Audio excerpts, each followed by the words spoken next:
अनवर रजा इसारा ने कह रहे हैं कि जो कल से लेके अब तक हुकूमती वज़रा के बयानात सामने आ रहे हैं उससे तो एक फ्रस्ट्रेशन बौखलाहट नजर आती है। आपको भी ऐसा लगता है कि अगर वो दोनों किसी भी एहतजाजी तहरीक में शमूलियत कर बैठते हैं तो उसके बाद जो है वो हुकूमत को घबराने की जरूरत है?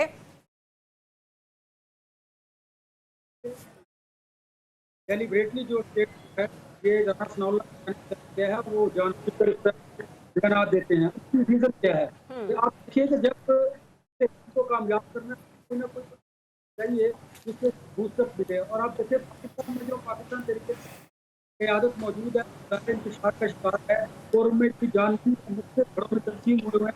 अगर सलमान और डेफिनेटली इससे जान पैदा होगी। अब रमना ने ये स्टेटमेंट क्यों दिया? वो चाहते ये हैं कि किसी ना किसी तरीके से जो हुकूमत की है वो उन पर बेल्ट किया जाए। पाकिस्तान तहरीक इंसाफ को तहरीक चलाने से पहले ही कमजोर कर दिया है अंदरूनी तौर पर, और इसके लिए उन्होंने बहुत ज़्यादा आप देखिए उन्होंने कहा कि पाकिस्तान तहरीक और एक्टिविटी मीटिंग उनकी तमाम कार्रवाई तो उनके पास मौजूद है।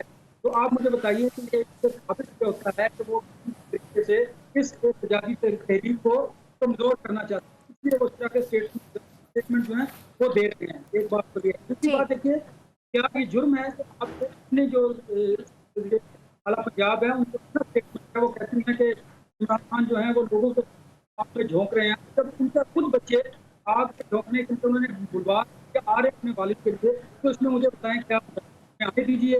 हुकूमत को कोई इसमें आग नहीं होना चाहिए।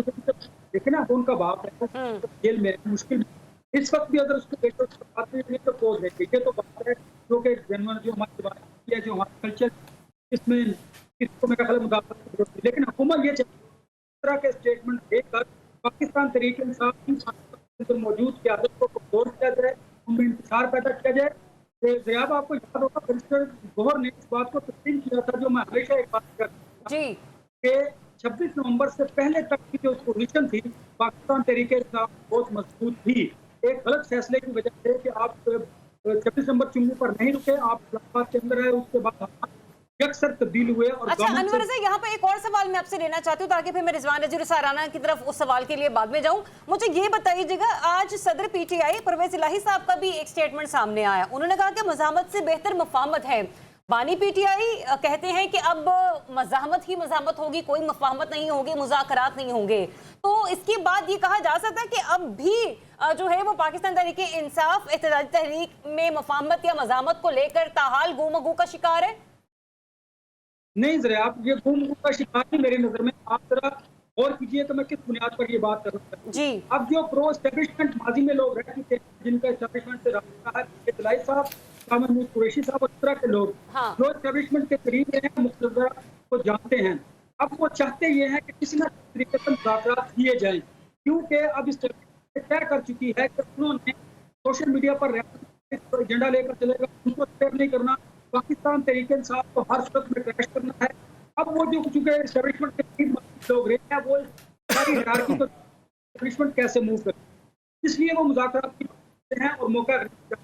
ठीक है अनवर साहब, पॉइंट आपका आ गया। मिज़रा रज़ी साहब और इसा राना साहब से भी सिलसिले में बात कर लूं। इसलिए मुज़ाकरात ना किए जाए, वो समझते हैं मैं ताकत के जोर से मुज़ाकरात करूंगा, ये उनकी गलतफहमी है। लिहाजा इस वक्त जो देश के अंदर पाकिस्तान तहरीक इंसाफ के लोग हैं उनका बयानिया है जो वो बात करते हैं। ठीक है अनवर रज़ा, पॉइंट आपका आ गया।